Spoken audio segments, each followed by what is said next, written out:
लग के सभी जमाकर्ता और एजेंट कान खोलकर और ध्यान से इस बात को समझ ले कि भुगतान कैसे मिलेगा और कैसे नहीं।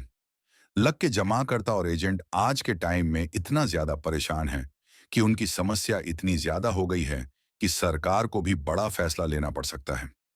उत्तर प्रदेश के लगभग 80 लाख से ऊपर से लोग इस मामला का शिकार हुए हैं। लाखों की संख्या में एजेंट भी बहुत बड़े दुविधा का शिकार हुए हैं। सरकार को इसमें शामिल ही होना पड़ेगा, क्योंकि अब की बार जनता का भुगतान सरकार को करना ही पड़ेगा। सहारा में जैसे हुआ था, अब की बार इसमें नहीं चलेगा। 180 दिन के कार्य दिवस में भुगतान, चाहे सरकार करे या सरकार सोसाइटी से करवाए, क्योंकि इस जमाकर्ता एजेंट को बहुत ज्यादा तंग कर रहे हैं।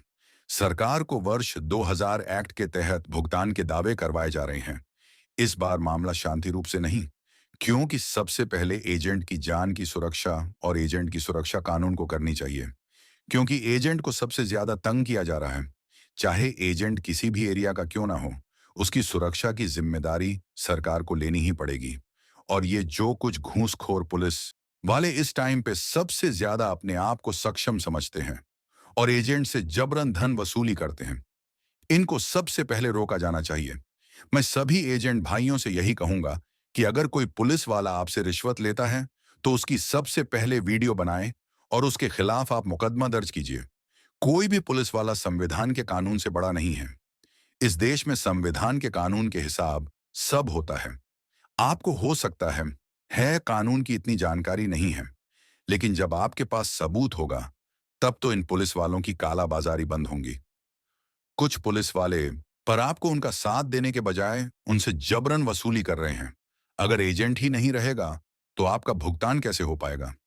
जरा ये भी तो सोचिए, क्योंकि एजेंट ही आपकी भुगतान की फाइल लगवाएगा और जरूरत पड़ने पर आपके लिए सिस्टम से भी लड़ लेगा। जब आपका एजेंट सुरक्षित रहेगा तब। अभी कुछ दिन पहले ही एक एजेंट के घर में घुसकर कुछ निवेशक इतना परेशान कर दिए कि उसकी पत्नी ने अपनी जान ले ली। अब आप ही बताइए, उसके सामने आप नजर में नजर मिला कि आप ये कह पाएंगे कि मेरा भुगतान कब होगा? आपकी एक गलती उसकी पूरी जिंदगी। अपने आप को संविधान से भी बड़ा सुप्रीम कोर्ट को छोटा मानते हैं। और तो और कुछ पुलिस वाले कानून को अपनी जेब में रखते हैं। ये पुलिस वाले अपने आप को कोर्ट और संविधान से भी बड़ा मानते हैं। लेकिन अब ये बंद होना चाहिए और संवैधानिक तौर तरीके से, विधि सम्मत तरीके से भुगतान होगा। और हमेशा मैं यही कहता हूं, आपका गुनहगार एजेंट नहीं, समीर अग्रवाल जैसे सबाब और उत्तम सिंह राजपूत जैसे लोग हैं जिन्होंने करोड़ की संपत्ति इकट्ठा की है। मेरे जितने निवेशक भाई हैं, वे अपने एजेंट की हालत तो देखें। कितना बुरा हालत है आज के टाइम, बर्बाद कर दी। हमारे निवेशक भाई, आप धैर्य बनाए रखिए। आपके भुगतान के लिए लगभग 3 लाख एजेंट धरना प्रदर्शन कर रहे हैं। फिर मामला लक का हो या ह्यूमन वेलफेयर सोसाइटी का हो, चाहे yes yes credit cooperative society का हो या LJC सोसाइटी हो या यस यस वी सोसाइटी और आदर्श और विश्वास क्रेडिट कोऑपरेटिव सोसाइटी ही क्यों ना हो, जो कि भारत के हर कोने कोने में थी। सागा ग्रुप में 7 सोसाइटी थी जिनका पूरा सिस्टम बंद पड़ा है। हम लोग लगातार इसी भुगतान को लेकर पूरे भारत में धरना प्रदर्शन कर रहे हैं। हर राज्य, हर मंडल और हर जिले में धरना प्रदर्शन हो रहे हैं। धरना प्रदर्शन के राष्ट्रीय अध्यक्ष हर राज्य में लगातार और बार बार एजेंटों के मध्य रहकर भुगतान के दावे करवाए रहे हों। पीड़ित संगठन तेजी से समाज सेवा और लोगों के भुगतान के लिए दिन रात काम में लगी है। हो सकता है 25 जनवरी को कुछ आदेश भी आ जाएंगे। अब सिर्फ 25 तारीख का इंतजार है कि जल्द से जल्द भुगतान के दावे लिए जाए और लोगों का भुगतान करवाया जाए, क्योंकि एजेंट को कुछ राहत मिल सके।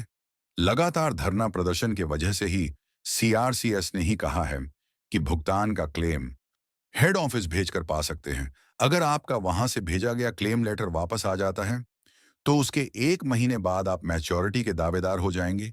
यही लीगल प्रोसेस है। ये नहीं कि आप किसी के ऊपर या एजेंट को तंग करके भुगतान पा पाओगे।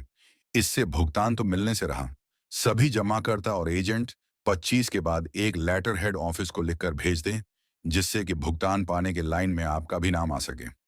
लेटर के एक तरफ हेड ऑफिस का पता डालेंगे और दूसरी तरफ आप अपना स्वयं का पता डालेंगे।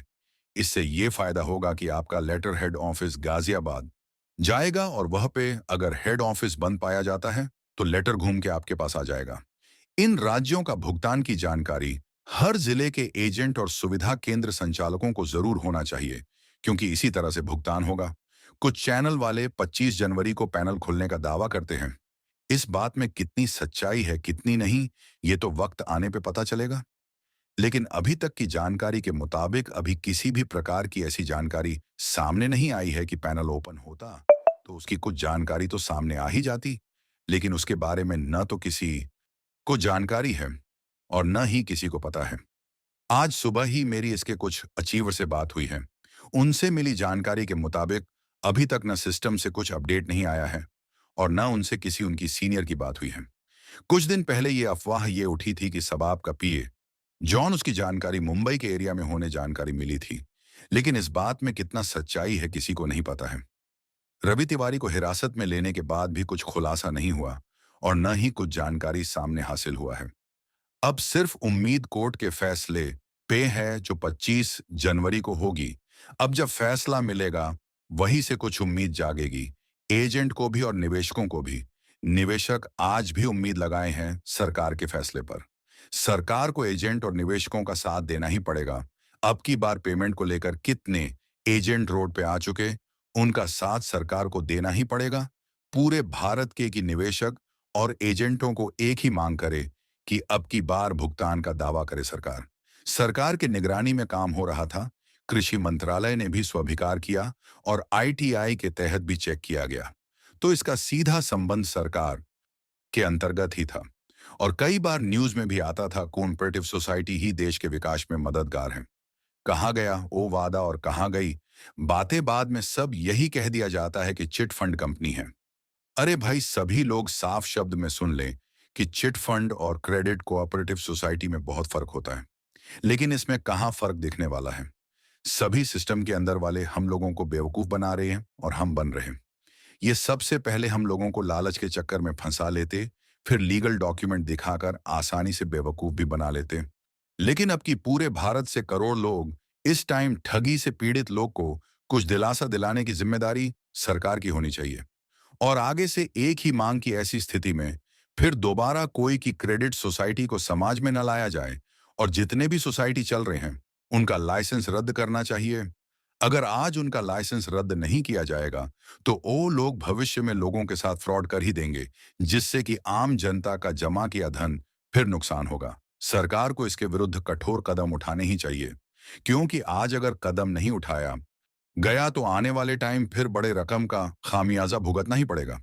आज इस टाइम पे भारत उस स्थिति में है कि कोई भी आकर स्कैम फ्रॉड कर लेता है।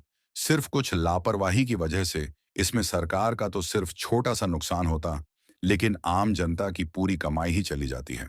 सबसे पहले तो इस अधिनियम चिट फंड कंपनियों को चिट फंड अधिनियम 1922 के तहत पंजीकृत होना चाहिए। इस अधिनियम को बंद करना चाहिए।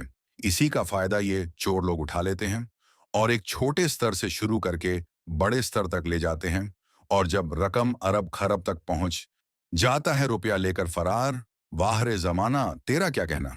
गरीब जनता भूखे मरे और अमीर थाली नाली में फेंके।